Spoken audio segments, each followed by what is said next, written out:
Okay, I had to cool my phone down. I don't know what's going on. Anyway, whatever. Sorry. I had to wipe my screen over there. 14:58. Would you look at that? The time has adjusted because I had to cool my phone. Anyway, whatever. I was always living in credit. At some point, I was living inside an overdraft. I was living inside the garage card, the petrol card. In order for me to register again at school each year, I would take out a personal loan. And these loans would keep on getting approved, right? Anyway, whatever. I then finally come to Jesus Christ. I get born again. And I read the scripture that says, "Oh, no man, nothing except love." And it hit me like a ton of bricks. Because I realized that I knew rather that I was not that woman. I was living in debt. I had been living in debt ever since, pretty much since I earned any kind of salary or stipend from corporate. I was already in debt. I never had a time where I was free from it. The first was an overdraft, and then a clothing account, and then. And it just never stopped until I got born again. It never ended until I got born again. And it probably would never have ended if I did not get saved. If I did not get saved, I would go well into my 40s, my 50s, just constantly just paying revolving loans. That was just the story of my unfortunate and uneasy life. And with that being a thing, the Lord convicted me immediately that this is not a life. This is not how you're supposed to live.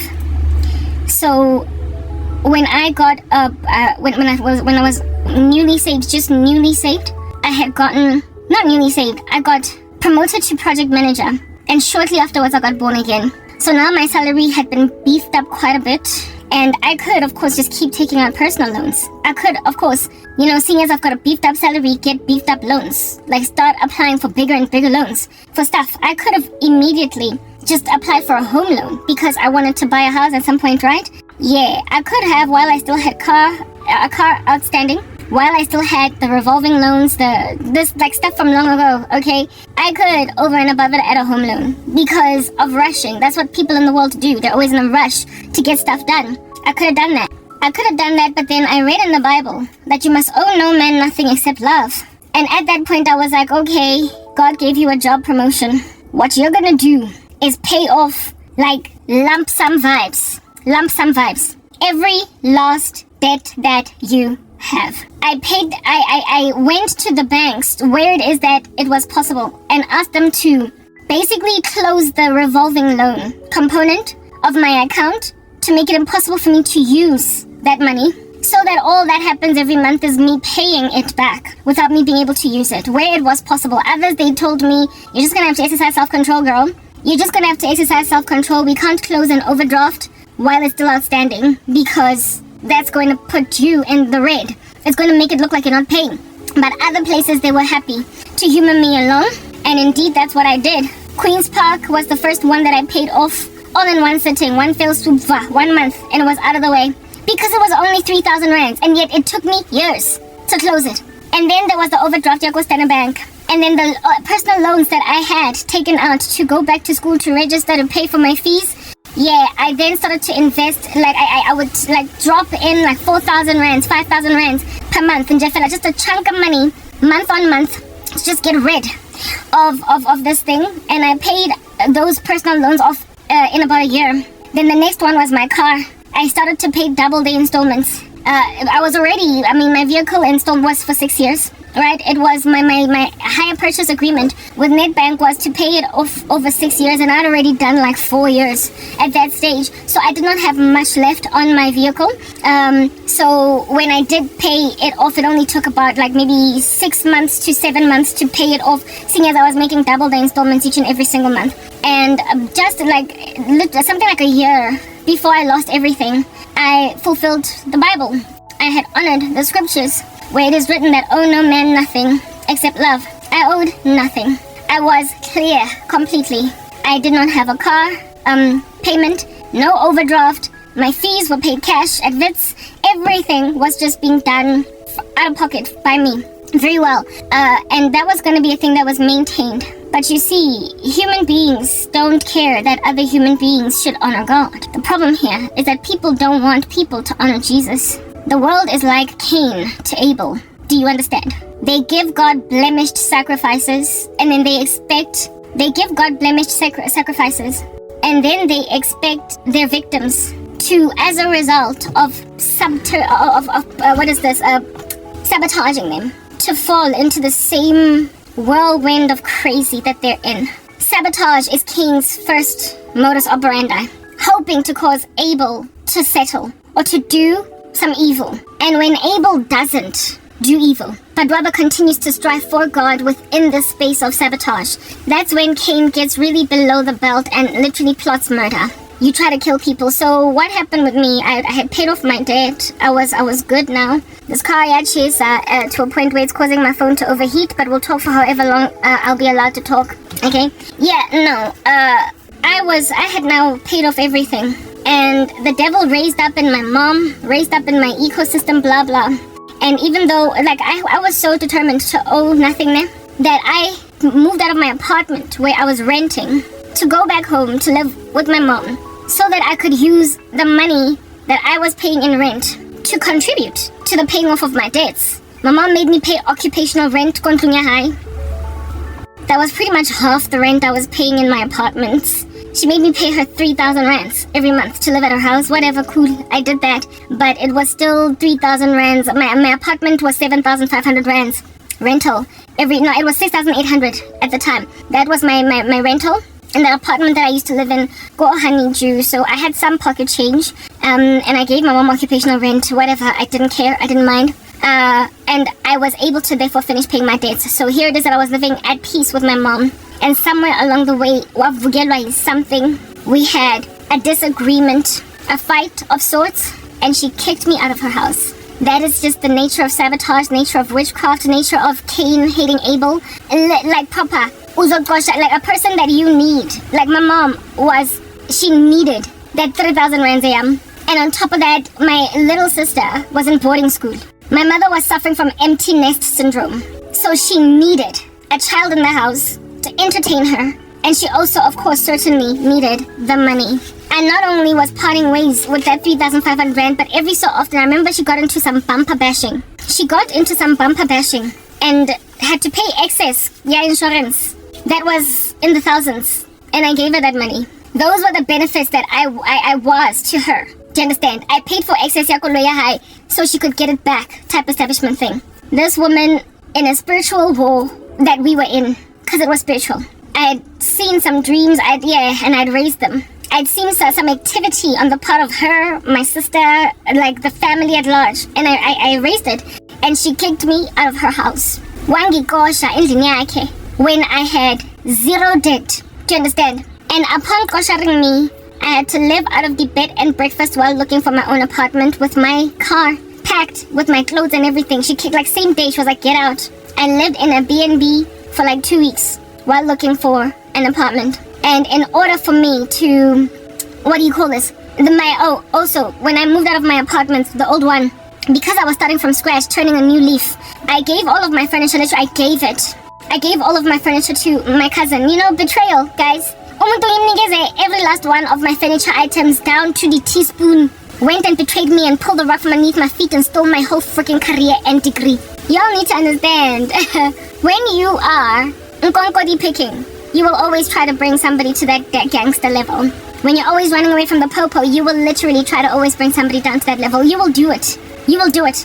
You will absolutely do it. Here it is. Anyway, whatever.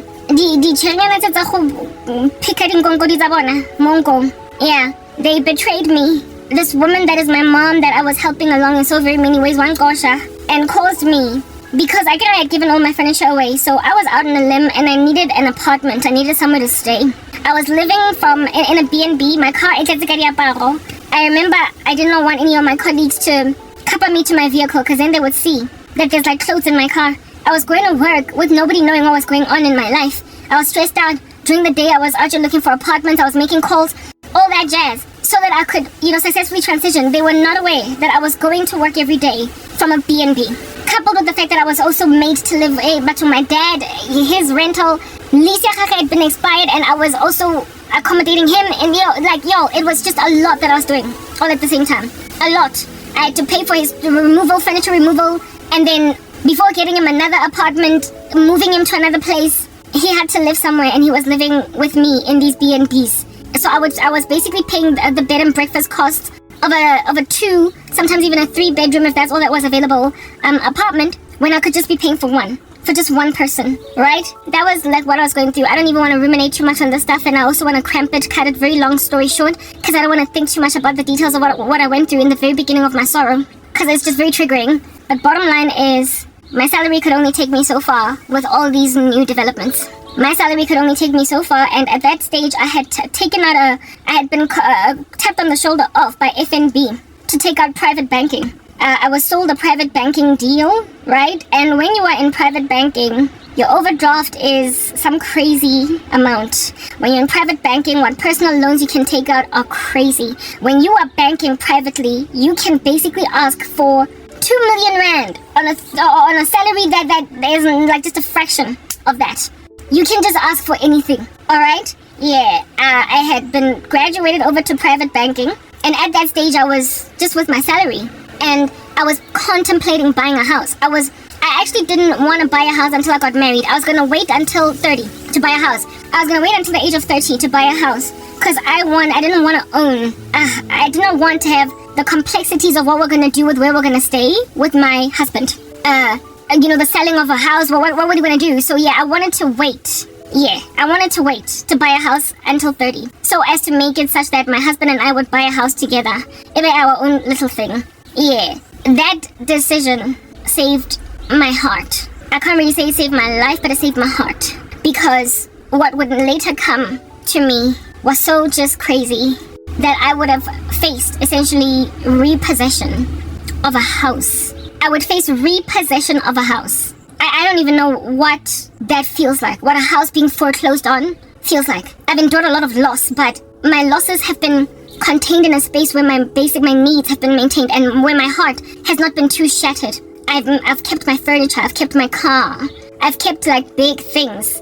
And the apartments I lost were rental apartments. It was never anything I owned. I would have been foreclosed on. The Lord protected me from so much. The decision I made to not buy a house until I was 30 saved me.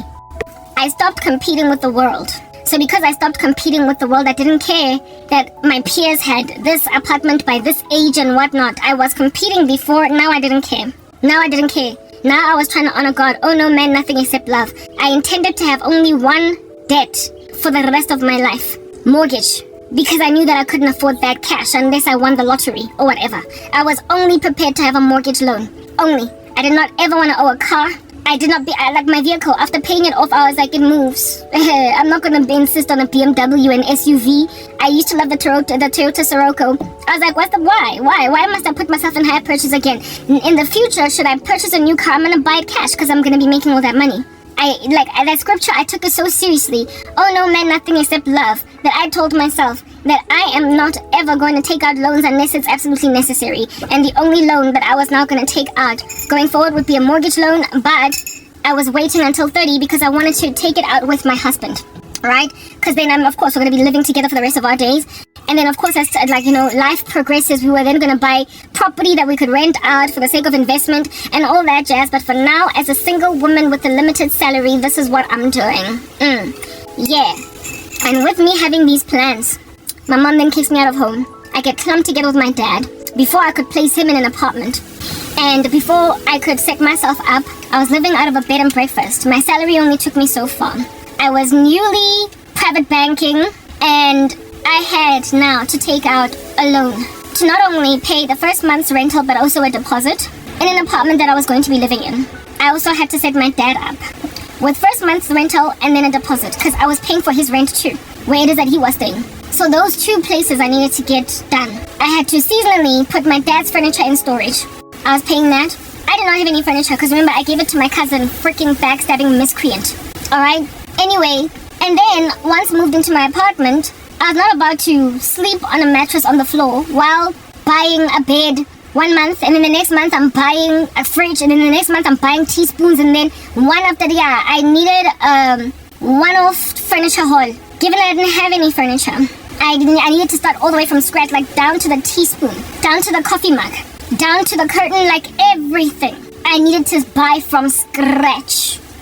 So I went to Rochester and I took out a loan there. I went to Rochester and I took out a loan and bought all my household furniture at Rochester. The rest of my stuff I bought cash, like my curtains, teaspoons and whatnot. I bought cash. My study desk, I bought it at Corey Croft and that was cash. But at Rochester, it was a loan. It was it was a personal loan that I also bought my fridge cash and my microwave, basically my electronics. But when it comes to like furniture items like a bedroom suite and a dining room table and some couches and a coffee table and all that jazz, that I bought at Rochester on a loan. And then I took out another personal loan in order to, like I said, set my dad up, set myself up. And the intention was to, once I was situated in my apartment and comfortable, I was going to spend the next year. I had told myself that 1 year was what I needed to pay all this back off. My salary was strong enough for me to do that. My rental and paying for my dad's ways and whatnot was nothing. It was a pin drop in the ocean. I was able to afford all that and still have some change on the side. So therefore it would have taken me, the loans that I took out, would like a year tops. But it would not be a year before I lost everything. It would not be a year before MTN turned beast on me. It would not be a year before I lost my career overnight for nothing. It literally was within the next couple of months. Like, everything of mine fell apart. Like, within a 6-month period, I had lost my job. From the time that my mom kicked me out of her house to the loss of my career altogether was only about 6 months. Everything in my life fell apart in a very short space of time. Prior to my mom kicking me out, I had no debt. No debt. I was paying nothing. No petrol card, no overdraft, nothing. I was on private banking that eventually would have abandoned me because I couldn't afford to be a private banking client anymore, but I didn't owe anything. And my private banking facility online, when you're private banking, you don't even have to go in the bank to apply for a loan. You just click a button in internet banking and you've got access to an overdraft up to 30,000 rands. I had an overdraft up to 30,000 rands. That's what you could apply for outside of the bank. Your overdraft, without basically seeing your private banker, without going inside the branch, you could easily just access a 30,000 rands private banking, a 30,000 rands overdraft without applying for it. But if at all I wanted more, I would have to call the banker, and he could then avail to me up to maybe even 200,000. Guys, it was so sad what happened to me. It was just freaking sad. Anyway, whatever, with these sad eventualities slapping the living daylights out of me, I tapped into that 30,000 rands private banking fee. I also then took out another, I think 2 personal loans in total with FNB. With the same bank that I was banking with, right? I moved over to FNB. I was initially in Standard Bank, I told you. Then I moved over to Nedbank since I was working for Nedbank. And now that FNB tapped on my shoulder to private bank with them, I then moved over to them. So I moved everything of mine, my salary, everything to FNB. And I applied for everything of mine through FNB. And what have you? Okay, cool beans and bananas. FNB gave me all these loans and I was going to pay them off within a year and go back to owing nothing. Alright? And then I lost everything. You know, Cain apogile. He will try to force you to give God a blemished sacrifice. He will force you, to fornicate. He will force you to marry an unbeliever. Cain will try to force you to compromise, to lie on your CV, I could go on. There's no end to what this little idiot can do in order to try and achieve Abel giving God a blemished sacrifice. And my audience, it's like Cain, a whole bunch of professing Christians that don't know God from a bar of soap, that have squeezed my life into a ridiculous corner to try and make me themselves. Misery loves company, but even though they claim to love him. Do you understand what I'm saying? They hate God even though they claim to love him. And so all they can do is sabotage a saint. All they can do is keep a child of God so squeezed in a corner that she will finally, guys, there's nothing that disgusts me more than men that feel entitled, that look at you and are like, I could hit that. I can't stand perverted men. And yet, the way that women are throwing me to them, the way that these Cain-like women are like, eventually you will take it. They are supporting rapist men. Do you understand? And they think that they can just put me in so much attrition. Just pressurize me so badly that mina ngizogcina ngithathe business card yenja echadile to finally give me what it is that I don't have. Like, pay off all my debts. that I amassed for myself, unbeknownst to myself, that I wouldn't have a job to pay them off. I wouldn't be able to pay them off. So a woman that had paid off all her debt and intended never ever to amass for herself any more debt but for a mortgage loan is now today sitting on the credit bureau because I wasn't able to pay my debts given that I was unemployed. I keep getting calls that I ignore every single day because of the fact that what am I going to say when FNB is actually trying to collect from me? What? Cain will try and make you dishonor God, but you see, the Bible says, owe no man nothing except love. The Lord knew my intentions. He knew my heart. He knew that Cain put me in harm's way so that I would eventually have to take out so much debt just to situate myself, just to pay for my apartment. Like, what is this, rental, first month's rent and deposit, alongside furniture. He knew that I needed to do that, otherwise what was I going to do, like stay on the street? Or continue to live out of bed and breakfast until such time that I can afford to set myself up? He knew that I needed to pay for my dad's apartment. He knew all that. So me taking out all those loans was not a sin against God. Neither was it an affront to him. I did not do something I did not need to do. I was put in harm's way. Shortly afterwards, of which every last domino that could drop in my life started to drop, including loss of a career, at the height of a debt amassment for myself that excelled that of literally history. The way that I was so convicted of, oh no man, nothing except love. Even my traffic fines, the rest of them, I paid them off. Not only did my traffic fines get eradicated, but I also started to drive like a godly woman. I told you that I used to drive like a mad woman, that I would speed everywhere, and that I was always late everywhere prior to my redemption. Redemption, being born again, slowed me down on the road because I started to obey the law, and I was not in so much of a rush anymore.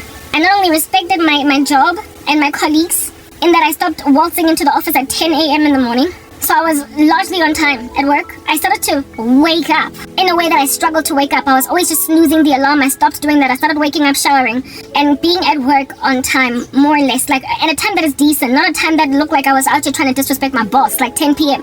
Do you understand? Even though she said nothing, it was still kind of low-key disrespectful. At least be here by 9. I would ascertain I'm at work by 9, so when I was in traffic, I was not in a rush. And especially when it was not like a weekday where I was rushed to go to work or whatever. Especially then was I chill. Like on weekends, I would drive at my leisure. I took mind to actually look out for signage on the roads to see what is the speed limit, and I would keep within it. So I not only paid off all of my debts, but just basically amassing for myself all those traffic fines made me realize that if at all I'm going to owe no man nothing except love, I also need to stop putting myself in a position to owe any man anything. So if you don't stop slowing down when you are driving, Karabo, you are not going to stop amassing for yourselves tickets that you're going to have to pay. So I started obeying the law. I started obeying traffic laws. Do you understand what I'm saying? Yeah. I started to obey traffic laws, and so I did not have any tickets outstanding. Still to this day, I have no tickets outstanding, right? That's one thing that I've been able to keep in a bunch. I still don't, I stopped having tickets that were outstanding because I paid them off, and I paid off all of my other debts. However, because of that disaster situation that ensued, I now owe FNB loads of cash. And Rochester. But Rochester, the reason why my furniture has not been repossessed is because they, I think the word that is used here is underwrote. Or, like, you know, when a company hands over its debt for a fee to another company, so as to eliminate, so this company is the one that pays Rochester for the furniture, and then you owe that company. And that company, seeing as it's not Rochester, cannot repossess your furniture. They can only just call you and hassle you and hassle you. It's the price that Rochester has to pay to eradicate the prospect or the possibility of people not paying for furniture so they don't have to repossess it. So I'm glad that Rochester had that kind of arrangement, because if they didn't, they would have repossessed my furniture. So still to this day, I still owe Rochester. Whoever I owed in 2014 when I lost my job, I still owe them. I still owe them, you guys. And now I've got extra debts on my person in the sense that my license disc is expired years now. Driver's license, yes, the level of negligence of my person, it's just astronomical. My driver's license is expired for years, pretty much since it expired, I think 2018. So my driver's license was supposed to be renewed in 2018. Or 2016. 2014 was when I lost my job. A driver's license is valid for 5 years. And my driver's license was due for renewal after about 2 years or 3 years of my unemployment. it has not been renewed since then. So my driver's license has been expired for like 7 years or something. My license disc has been expired for like about 9 years because I lost my job 10 years ago. So it was only like left with like a year on its like thing. So a 10-year expired license disc and a 7-year expired driver's license alongside all different, and VITs, my fees at VITs as well. I owed VITs fees the very last year that I was there and I wasn't able to pay them. So I owe VITs. I don't know, but everything that I was going to pay cash, everything that I was going to settle by the end of the year, that is 2014, I wasn't able to get to it. And now today I'm sitting on the credit bureau looking like an irresponsible person. You see, at face value, I look like I don't care to pay my debts. But God knows what happened. God knows what happened. That is the story of my uneasy life. That's the story of my unfortunate situation. Bunjalo nje. That's just my life. But you see, guess what I have right now? A clear conscience. I'm unemployed. And that's why I'm on the credit bureau. I'm unemployed. And that's why I owe everybody everything. I cannot pay my debts. And because of my inability, my sheer inability to pay anyone for what under heaven it is that I owe them, the Lord is not then going to hold it to my account that I owe money that has not been paid back. It will be put on the account of Cain, the individual in question who put me in a position to not be able to pay off my debts. So essentially, it's my mom that's on the credit bureau. My siblings, my cousins are on the credit bureau. My former boyfriend, all these people, they are the ones that are on the credit bureau, not me. You see, according to earth, I ain't jack, but according to heaven, I am paid for in full. My intention was to finish all those debts off, but then Satan and his minions put me up for failure. They set me up for failure. Therefore, it will be accounted, my debt, to them. It'll sit on their chests. FNB is owed, and then there was, of course, the sabotage by MTN to make sure that I can't get unemployment insurance. There was just so much that people did. And then there is the sabotage by my former bosses who lied whenever references were sought for when I was looking for jobs. The witchcraft that people did to make sure that I don't get a job so I can start paying off my freaking debts. Everyone that contributed to the mutiny against my life. Lena, Baho, and then eat. You snot eating randos, you that keep watching my content, thinking that I need you or something in order to come around. You who are trying to make me pay my debts through some pervert.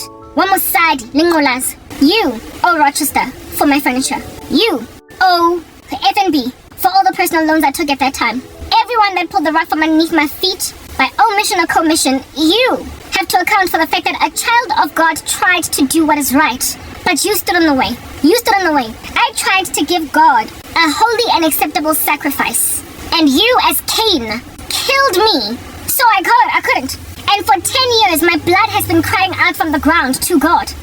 This person has killed me. As a result, I can't even honor your law. I made a decision to stop owing South Africa anything. And now South Africa thinks I'm just as irresponsible, credit personality. Now South Africa thinks I'm this irresponsible credit personality.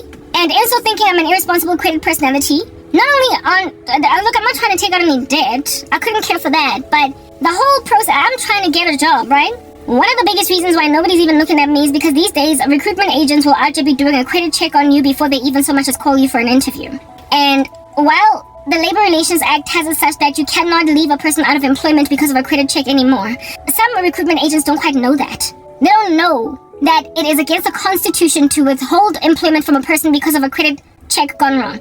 You can still withhold employment from a person concerning criminal records, but no longer are they allowed to do that with credit records, because how is a person supposed to pay off their debts if they are unemployed? That was the reasoning around the National Credit Act and around the Labor Relations Act in eradicating basically the usage of a credit check to gauge the employability of a person. I don't even know why it still gets done. The law should have said that don't do credit checks unless, of course, it is a financial services company that requires a person to have a clean credit record for the sake of interacting with clients. There are certain industries indeed that cannot hire people that are on the credit bureau. I get it. But other industries, it's actually unnecessary. Like within civil, within build projects, within marketing, there are so many other industries where this is not necessary, and yet nonetheless credit checks are being done across all industries, effectively refusing employment of certain South Africans in a time when our economy is bleeding of skills. So there is a skills exodus, and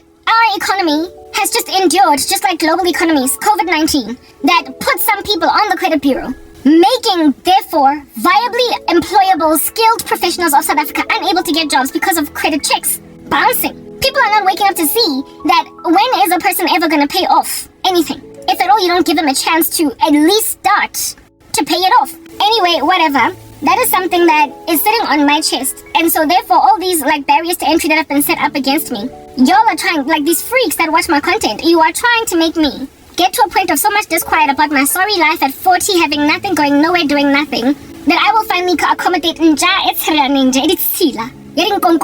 like these disgusting men that I hate with a passion. Women are trying to get me to accommodate them because, girl, without having a favor pulled in for you, without having somebody call in a favor for you, you will never work again. I'm like, hulukile. Because herein lies the deal. Cain kills Abel, and Abel would die first before giving God a blemished sacrifice. So essentially at this particular juncture, all these menacing miscreants biting konkodi all over the show that keep on eating their own snot, this is what's good, okay? My blood is presently gawking at you, and it's on your hands. And you are hoping to enter heaven at the end of your lives, unfortunately, because you call yourselves Christians, while having disenfranchised a child of the living God genuinely.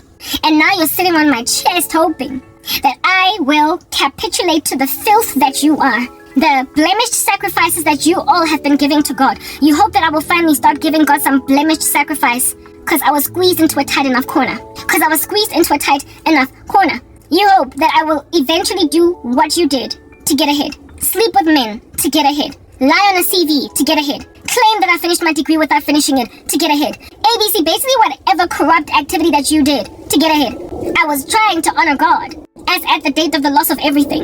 And all of these losses, the intention is to cause me, through them, to just take anything so we can all sway left to right, kumbaya, all glad and happy with our respective hell-bound states. So we can all just go to hell together. So we can all just dive into molten lava in peace. You harass Christians, fake Christians, you wolves in sheep's clothing, because you want to comfort yourselves upon squeezing Christians into a tight corner, and so therefore trying to, by subterfuge, stealthily worm in sin into their lives. You hope that you can get them to a point of being so low, below the belt, like you're below the belt, so uncouth, and so intensely unregenerate, that we can also basically be what you are. You hope to afflict us until we take anything. And so you stand back. But you see, my debt is not even accounted to my account. It's on you. The day you cost my career, you cost my ability to pay for my debts. And so therefore, while FNB might think I owe them, frankly, it's all you freaks that owe FNB. It is not me. I don't owe FNB. But you see, according to the standards of this gangster world, I owe FNB. If at all a just judge in this country that is South Africa were to give me justice, I would have won a multi-million rand lawsuit against the MTN. I would have won recovery to a career, loss of income, all that jazz. And I'd probably be today either a business owner or healthily employed in corporate South Africa. But instead, I'm struggling to get anybody so much as listening to me. You have caused you see, because you hope that by mere virtue of people thinking of me as a no-brainer, that I will then automatically become one. So you can understand how long God has been out here trying to reach me for him. Before, something like 2 to 3 years before I got born again, I stopped drinking alcohol. And the reason I stopped drinking alcohol while going partying was because one time I got into a fight with my boyfriend after a club, at a club. And he disrespected me. Some friend of his, it was just very disrespectful. What he did, some friend of his basically called me a harlot for being drunk and dancing with my boyfriend that I had at that stage been with for a couple of years, and he did not stand up for me. We then had a fight. He was the one that was driving. He had already stopped drinking some years prior to that, so he was the designated driver. But we were using my car. If anything, he didn't have a car at the time. And because I was as mad as I was at him, I insisted that I drive. And you're not going to drive my car. You're not going to drive my car. That's what I was saying. And it was rainy and muddy. And I was speeding, because I was always speeding, even when I was drunk. I was speeding in the road, and then I hit a puddle of water. We basically just rode over some puddle of water, and it caused the car to shake, because the road was slippery. The car sort of kind of started shaking, and then was headed towards some car. It was headed towards some car, and to avoid that car that was parked on the side of the road, it was like maybe 2 a.m. in the morning. To avoid that vehicle, I swerved the steering wheel to the right, and then the car just spun on the spot. Spun. Foo, foo, foo, foo, foo, foo, foo, foo, foo, foo. And thank God we were stopped by a pole. Still, the dent is on my car. Then that thing, I can even show it to you. I never fixed it because I was busy paying off my debt and my car still moved. And that's all that was needed. You see this dent? Here. Yeah. That dent is the dent of a pole. That stopped my car from foo. If at all we did not stop by a pole that would then hit my car, the vehicle would have hit the pavement and then capsized. It would have rolled over 1, 2, 3, 4, 5 times. And well, of course, if at all that happened, either I would have died or my ex would have died or we both would have died. Or even if we survived. Bottom line is, the car has toppled over. It has. So now we're talking paramedics. Now we are talking JMPD.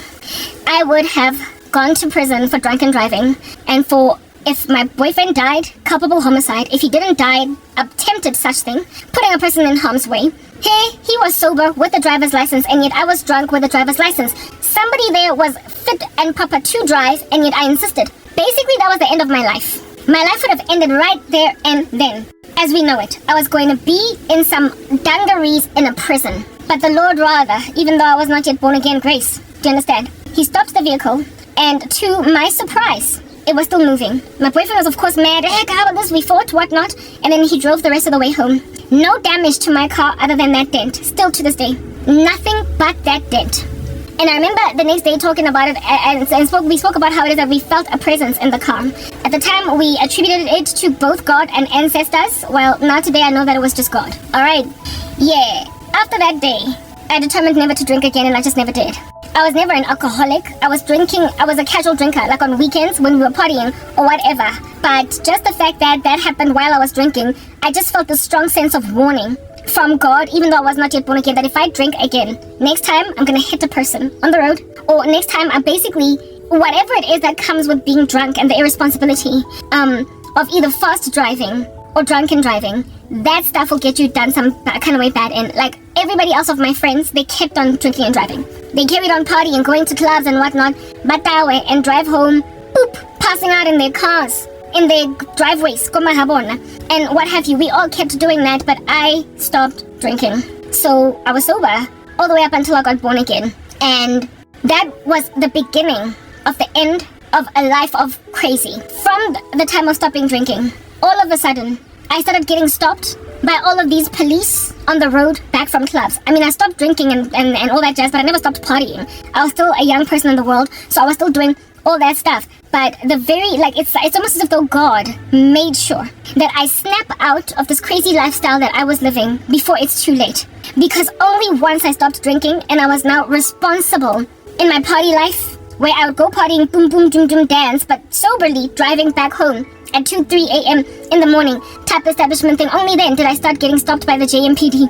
Only then. I have never been stopped by the JMPD while drinking and driving. I've never had to pay a bribe to a policeman or anything of that nature to let me go. Never.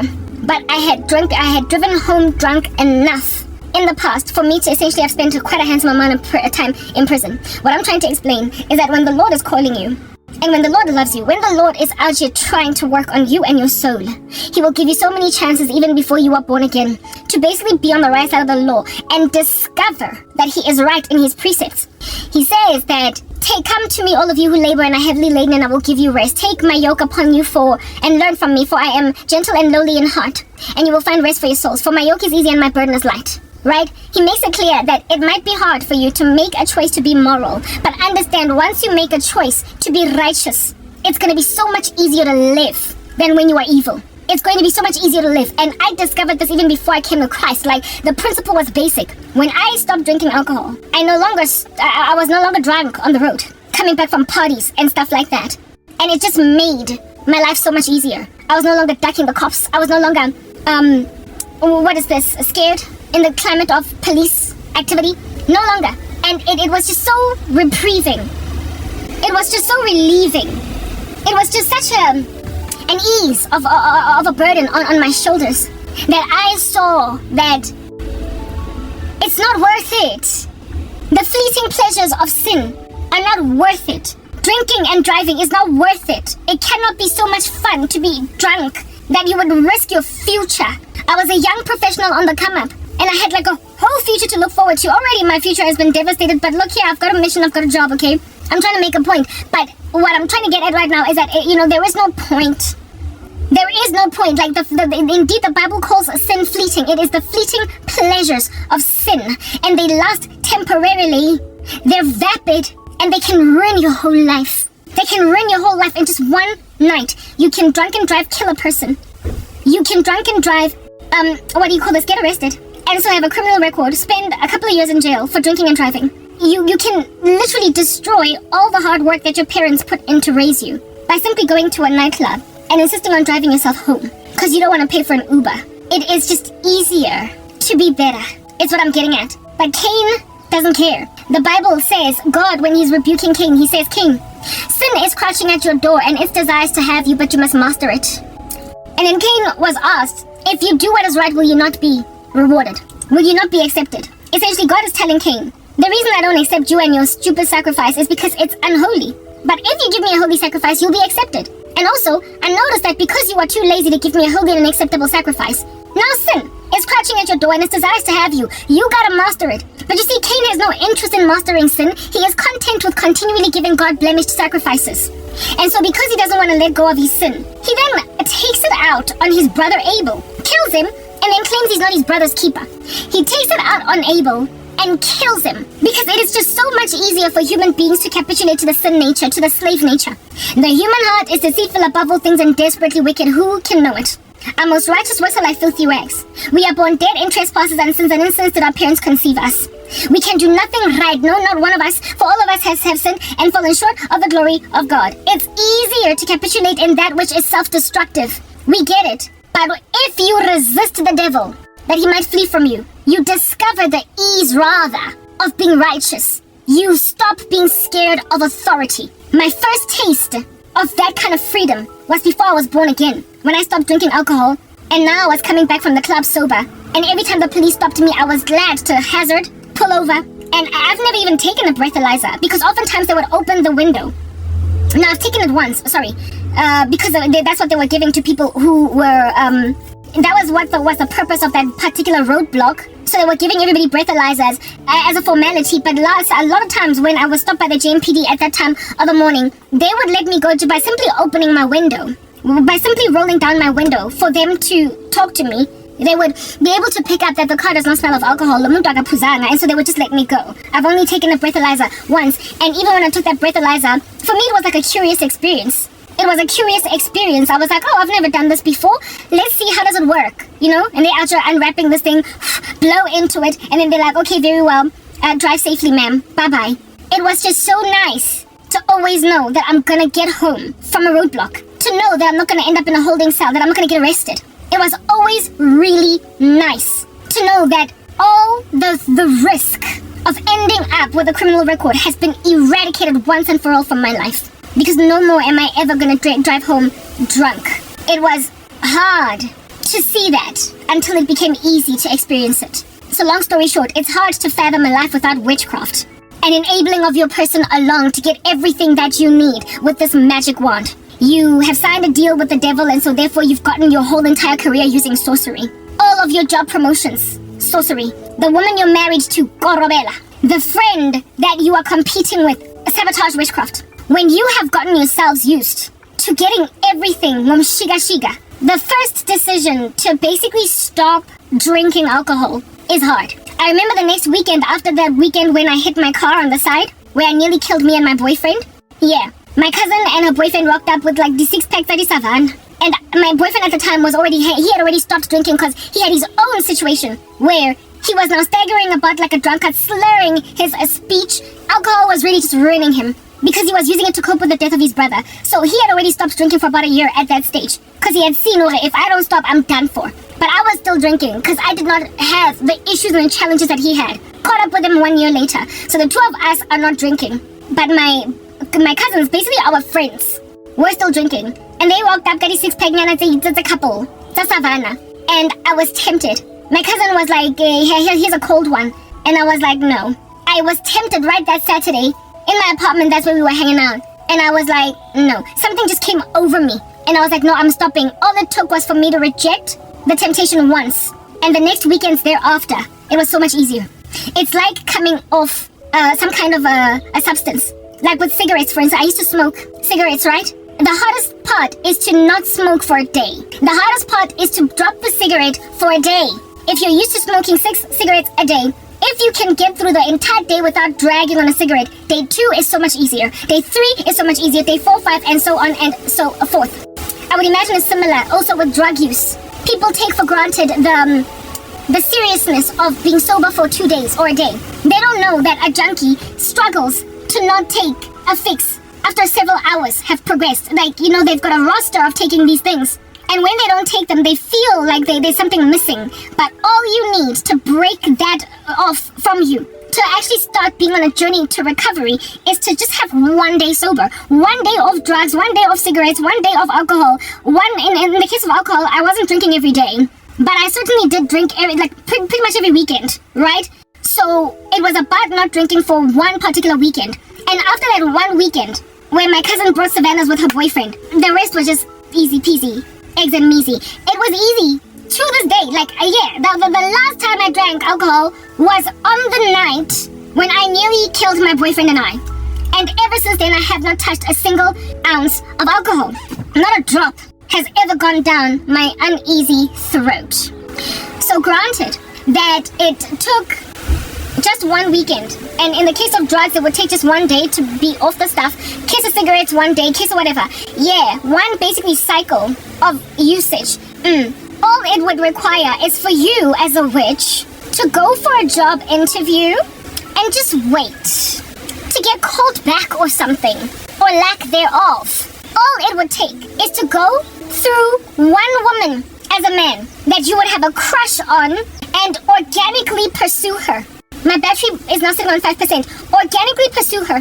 Go to this woman and say, "Hi, my name is Sizwe Temba. I like you. Can we have coffee?" And if she says no, walk away and let it be. And then the next time, all it would take is for you who are busy littering your girlfriend with Begamina Pela and don't leave, to stop using this witchcraft for just a couple of months to see if your woman stays. If she stays, then I guess it was supposed to be. If she leaves, then you ought to lose her. Because why are you holding the poor woman hostage? All it would take to start quitting this rubbish is one event. Go for a job interview without manipulating things with witchcraft. And if you don't get the job, it's okay. Apply for another one, and another one, and another one, until you finally get the job. So this time around, you can see that you can actually get a job without witchcraft. This time you can see that you can actually get a woman without Karabo. This time around, you can see that you can actually keep your wife, keep your girlfriend without manipulating her with Begamina Pela, waza, all that jazz. See that you can actually get a job promotion without kicking out all other colleagues out the way. That you can actually be the best candidate for the job without actually manipulating things spiritually. Then in that way, you actually start to feel nice and good, hey? That you actually did anything at all that is reasonable. Let me go charge my phone. Okay, I charged my phone to a certain extent, but let me talk fast, so as to try and get this out the way within a decent amount of time. Anyway, whatever. Look, I was talking about before I went to go and charge my phone. I was actually rapping on about how it is that this insanity, well, the people in the occult, like proper, all you need is just 1 day off your little drug. 1 day without picking your nose. 1 day, and you will be pleasantly surprised at how good it feels to just be on the right side of the law. Once I stopped doing strange stuff, I started to feel good. However, people insisted that they're going to retract me, make me walk backwards, like Michael Jackson moonwalking, or whatever, and then achieve a strange success against me, where it is that they're going to, succeed to make me do what it is that they want me to do. Listen, okay?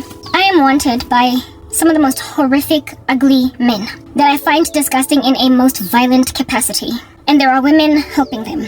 I keep hearing on a loop time and time again that apparently I'm dying. That this year is going to result in the end of my life if I don't capitulate to these monsters. If I don't capitulate to people busy and then eat them.